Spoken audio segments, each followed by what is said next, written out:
Saudara-saudari, marilah kita mendengarkan renungan dengan judul Murah Hati Seperti Bapa, yang berdasarkan pada Injil Lukas bab 6 ayat 36 dan 38b. Hendaklah kamu murah hati, sama seperti Bapamu adalah murah hati, sebab ukuran yang kamu pakai untuk mengukur akan diukurkan kepadamu.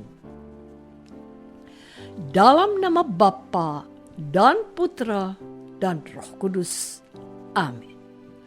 Saudara-saudari terkasih dalam nama Tuhan Yesus Kristus. Siapa yang tidak bahagia bertemu dengan orang yang murah hati, yang baik hatinya? Saya pastikan tidak ada. Beberapa kali saya menemukan video yang ada di medsos tentang orang yang murah hati. Endingnya, kemurahan hatinya berbalas setimpal dengan apa yang diperbuatnya. Kalau bahasa yang sering kita dengar seperti ini, apa yang kau tabur, itulah yang kau tuai. Saya percaya kita semua sepakat, meskipun ada beberapa kasus, ada saja orang yang tidak tahu berterima kasih atas kebaikan orang yang telah diberikan kepadanya. Peribahasa Jawa bunyinya, dikasih hati, minta ampelah. Tanda orang yang tidak menghargai kemurahan hati seseorang. Apa yang kita tabur malah diinjak-injak. Namun perintah Tuhan Yesus yang kita dengarkan hari ini, hendaklah kamu murah hati, sama seperti Bapamu adalah murah hati. Sebab ukuran yang kamu pakai untuk mengukur akan diukurkan kepadamu. Perintahnya jelas, supaya kita memiliki hati yang baik, murah hati, sama Bapanya yang di surga murah hati. Tuhan Allah itu baik kepada semua orang, tanpa membeda-bedakan warna, kulit, suku, agama, dan budayanya. Allah itu baik. Ia memberi hujan bukan hanya kepada orang-orang tertentu saja, melainkan kepada semua orang.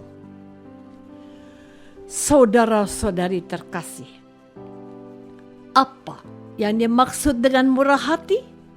Menurut pendapatku, orang yang murah hati adalah orang yang memiliki kepedulian atas nasib dan masa depan orang lain.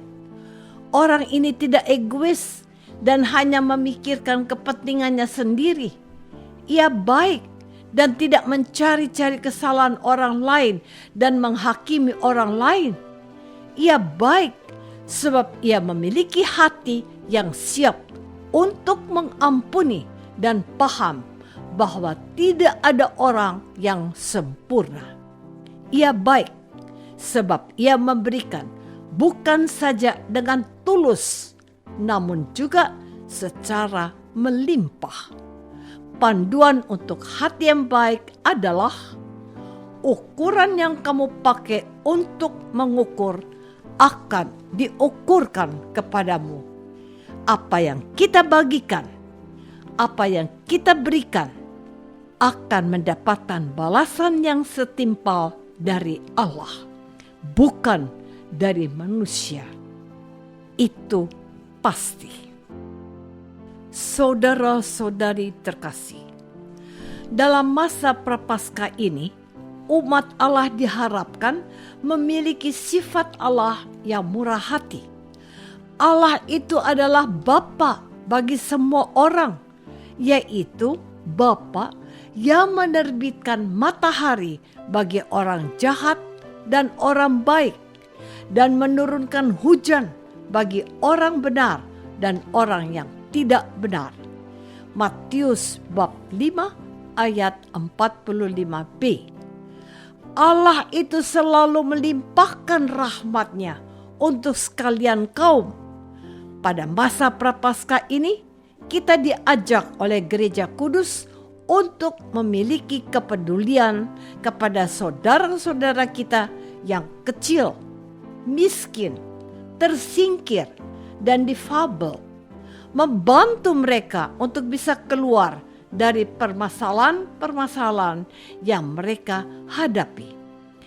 Gereja Katolik di berbagai keuskupan menjadikan gerakan peduli bersama untuk mereka melalui aksi puasa pembangunan atau disingkat dengan APP.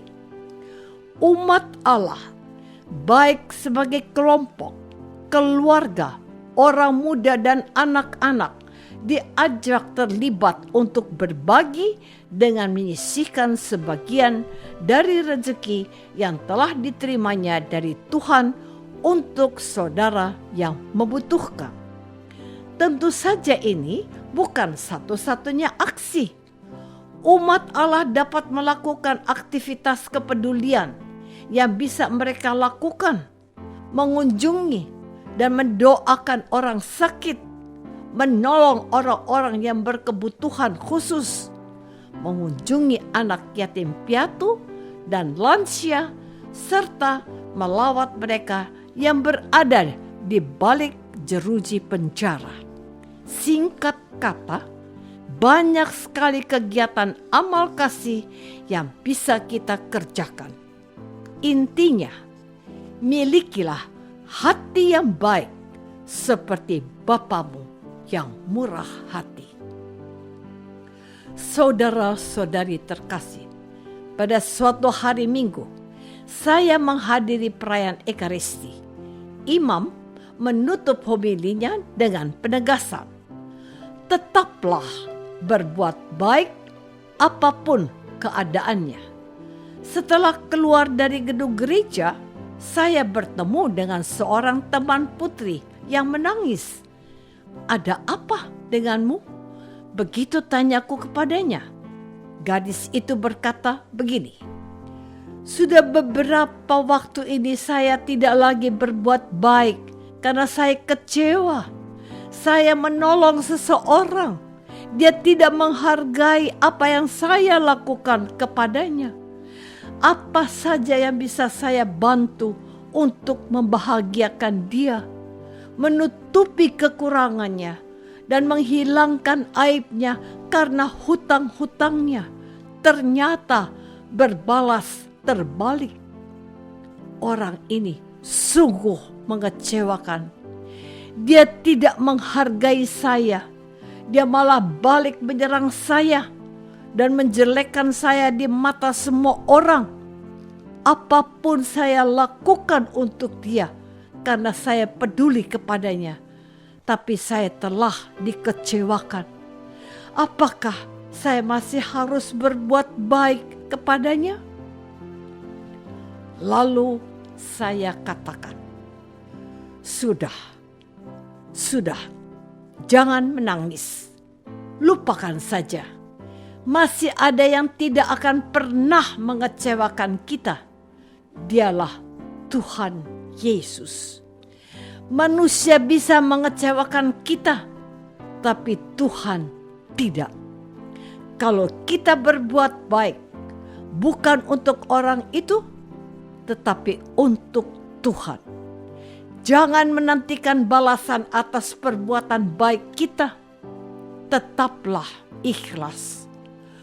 Tuhan pasti akan memberikan yang terbaik untuk kita, karena Dia murah hati. Apakah aku sudah peduli dan berbuat baik kepada semua orang yang membutuhkan? Marilah kita berdoa. Bapa yang Maha Baik, terima kasih sudah diingatkan untuk menjadi pribadi Kristen yang baik dan mencontoh kemurahan hati-Mu. Bantulah kami memiliki kepedulian yang Engkau miliki, sebagaimana dikehendaki oleh Yesus Kristus, Tuhan kami. Amin. Semoga kita semua selalu dinaungi dan dibimbing oleh berkat Allah yang Maha Kuasa. Dalam nama Bapa dan Putra dan Roh Kudus. Amin.